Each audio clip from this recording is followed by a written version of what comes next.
Hello everyone, welcome back to Eduate channel. आज है 3 अप्रैल और मैं लेकर आई हूँ आज के करंट अफेयर के क्वेश्चंस। तो चलिए शुरू करते हैं आज का यह सीरीज। फर्स्ट क्वेश्चन है, आरबीआई ने नया डिप्टी गवर्नर किसे नियुक्त किया है? ऑप्शंस हैं खुशी चौहान, पूनम गुप्ता, रागनी मल्होत्रा या सुलेखनी सिंह। तो यह बनी है पूनम गुप्ता आरबीआई की नई डिप्टी गवर्नर। गुप्ता।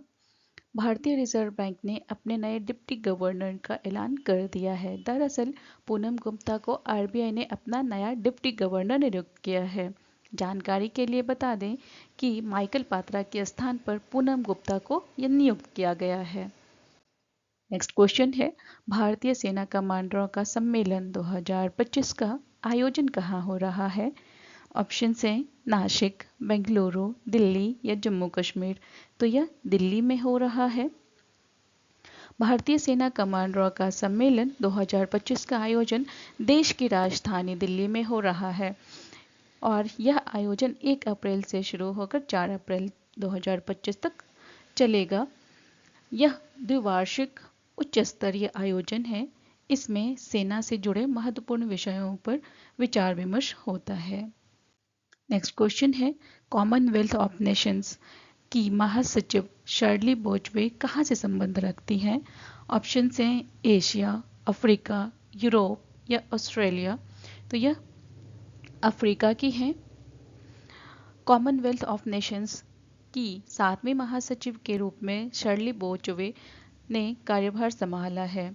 इसके साथ ही वह पहली ऐसी अफ्रीकी महिला बन गई हैं जो इस पद पर नियुक्त हुई हैं। दरअसल उन्हें डोमिनिका की पेट्रिसिया स्कॉटलैंड के स्थान पर नियुक्त किया गया है।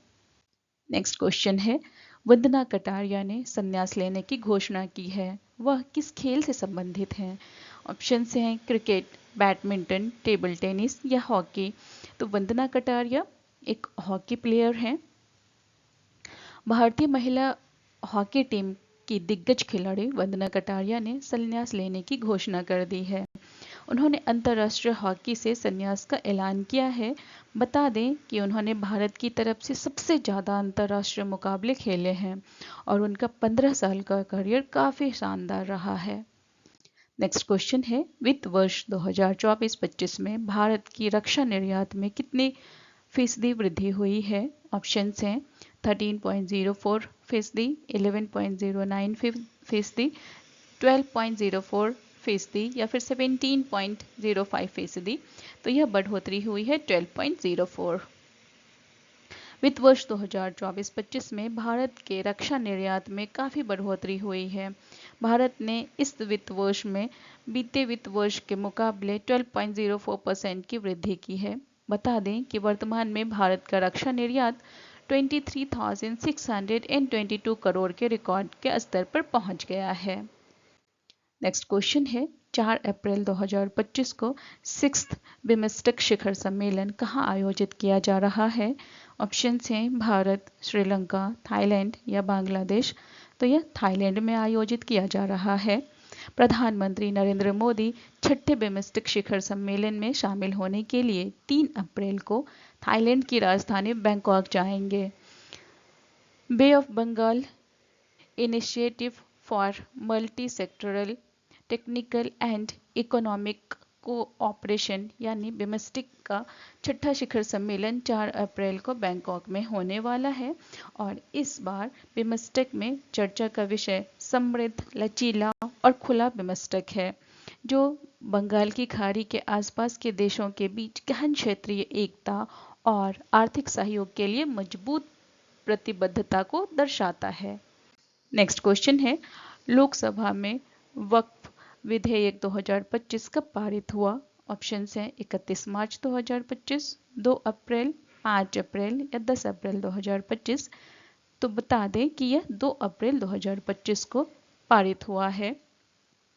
लोकसभा के वक्फ विधेयक 2025 को 2 अप्रैल 2025 को पारित किया गया, जिसके पक्ष में 288 और विपक्ष में 232 मत पड़े। सदन ने मुसलमान वक्फ अधिनियम 1923 को निरस्त करते हुए मुसलमान वक्फ विधेयक 2024 को भी मंजूरी दी है। नेक्स्ट क्वेश्चन है, डोनाल्ड ट्रंप द्वारा भारतीय वस्तुओं पर 9 अप्रैल 2025 से लागू पारस्परिक टैरिफ का प्रतिशत क्या है? ऑप्शंस हैं 20%, 26%, 30% या 35%। तो यह टैरिफ जो लगाया गया है उसका है 26%।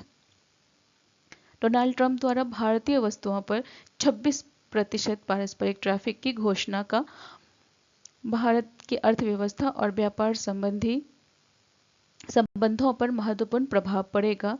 यह टैरिफ 9 अप्रैल 2025 से लागू होगा।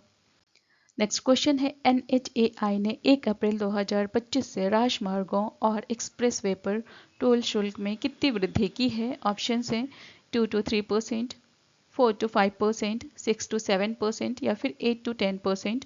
तो यह वृद्धि हुई है 4 to 5%। भारतीय राष्ट्रीय राजमार्ग प्राधिकरण ने थोक मूल्य सूचकांक के आधार पर अपने वार्षिक मुद्रास्फीति समायोजन के हिस्से के रूप में टोल शुल्क 4 to 5% की वृद्धि की है। नेक्स्ट क्वेश्चन है, हाल ही में राष्ट्रपति द्रौपदी मुर्मू ने कहां पर राष्ट्रीय पर्यावरण सम्मेलन 2025 का उद्घाटन किया? ऑप्शंस हैं नई दिल्ली, बेंगलुरु, रांची या झारखंड। तो यह इन्होंने नई दिल्ली में किया है। NHGT द्वारा आयोजित पर्यावरण 2025 पर राष्ट्रीय सम्मेलन का उद्देश्य प्रमुख हितधारकों को एक साथ लाकर पर्यावरण संबंधी चुनौतियों पर चर्चा करना है, सर्वोत्तम प्रथाओं को साझा करना और सतत पर्यावरण प्रबंधन के लिए भविष्य की कार्य योजनाओं पर सहयोग करना है। तो ये थे आज के करंट अफेयर के क्वेश्चंस जिसे अभी डिस्कस किए हैं। होप ये वीडियो अच्छी लगी हो। मिलते हैं नेक्स्ट वीडियो में। Thank you for watching.